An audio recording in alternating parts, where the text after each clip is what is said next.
let's talk about that long D.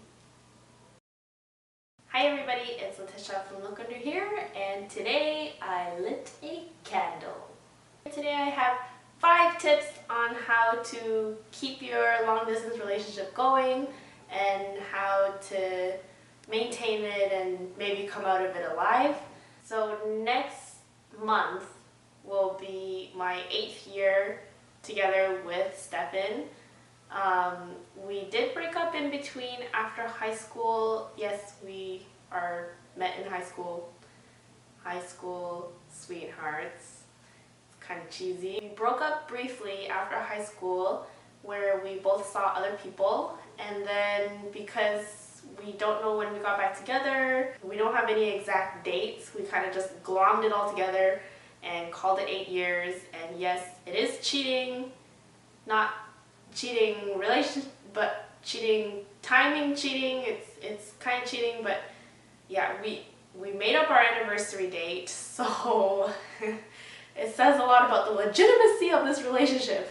And Stefan has worked and studied abroad.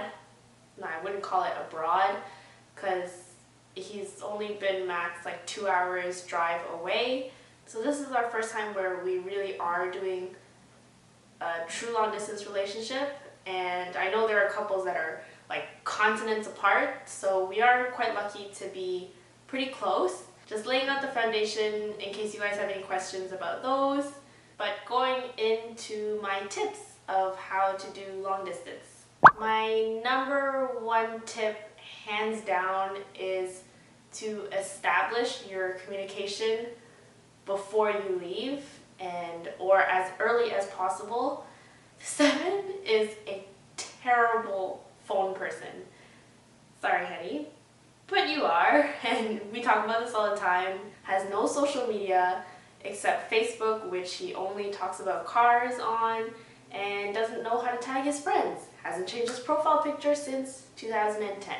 I've been petitioning for him to change his Facebook profile for a long time. So if you guys are watching this, please comment down below and tell Stefan to change his profile picture.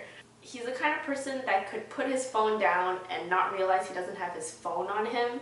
So before you leave, it's very important, if you have a partner like mine, to stress to them how crucial it is to have communication and for them to be accessible. If your partner is willing and if they're good to you, they will do their very best to make an effort to talk to you. It might seem very simple, but being able to talk every day is just, it's what keeps me afloat.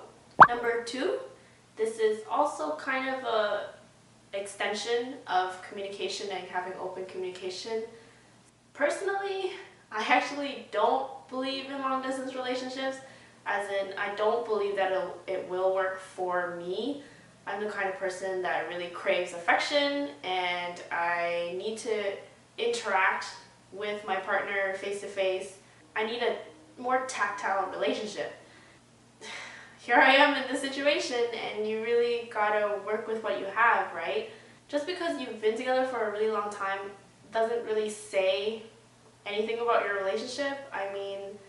We've been together in high school up to now, and this is an age where we're all still changing. There's a lot of new things happening in our life, and I'm still learning about Stefan and how he deals with these situations. And on his part, Stefan has never had to deal with my anxiety, and now with constant anxiety attacks, it's like, I'm sure it's really overwhelming for him, and this could put a really big strain on the relationship. So we both acknowledged from the start that this is going to be a huge test. We have no idea what is going to come up. I haven't had anxiety attacks since I was a child, and now it's like constant anxiety attacks. This long distance might not work, and it could mean the end of the relationship.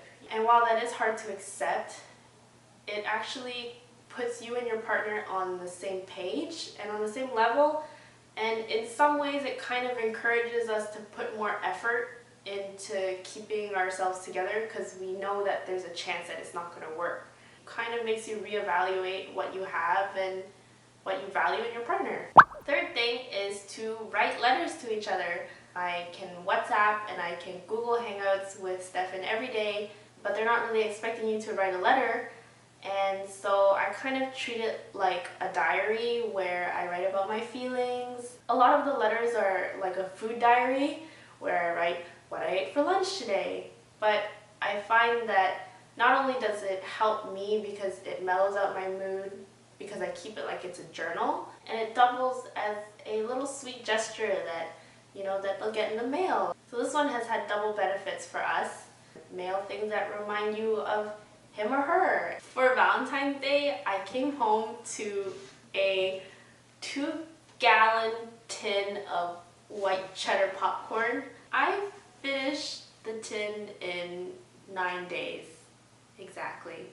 I mean, I said in my Valentine's video that we don't really celebrate Valentine's Day, but this is the most romantic gift a man could ever give me because I love popcorn. It's just a really nice reminder that there's somebody out there that really gets me, you know? Number 4 is to schedule dates together. Just because you're apart doesn't mean that you can't do things together. Whether he's playing Counter-Strike or you're playing Mahjong, or tonight I actually have a scheduled, there's no watch, but I have a scheduled movie date at 8 o'clock with Stefan. You can both try the same recipe, you can watch a movie, play video games, you can try drawing a portrait of each other, or do BuzzFeed quizzes together. That's always fun. It kind of feels like you're doing the same things that you're used to doing when you are actually together. And the last thing is so important, is to establish trust.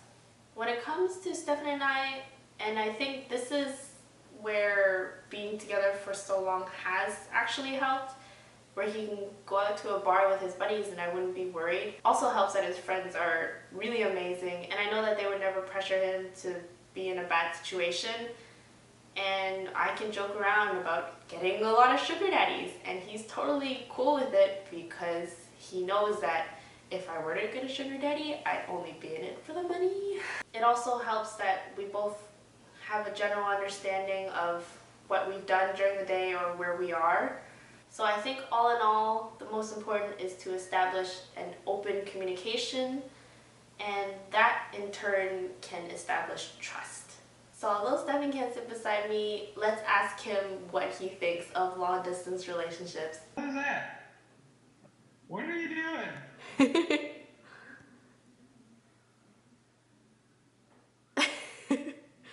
I have a question for you. What is that? What advice do you have for people in a long-distance relationship?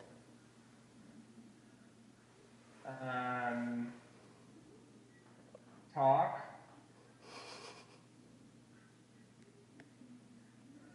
Understand that it sucks for both of you.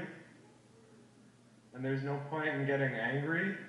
What were your thoughts on the popcorn? You need to pace yourself. Okay. And I'll still buy you another one. You will? Will you change your Facebook profile picture? I'll think about it. Me and the ostrich, The peacock.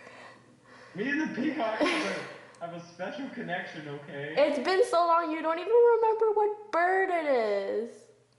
I hope you guys found this advice helpful. I update my Facebook, my Twitter, and my Instagram of all the different things going on in my life. Also, be sure to subscribe and like this video, and I will talk to you later. Bye! Bye-bye! I think all of my friends know how emotionally fragile I am, and not just emotionally fragile, but how emotional I am.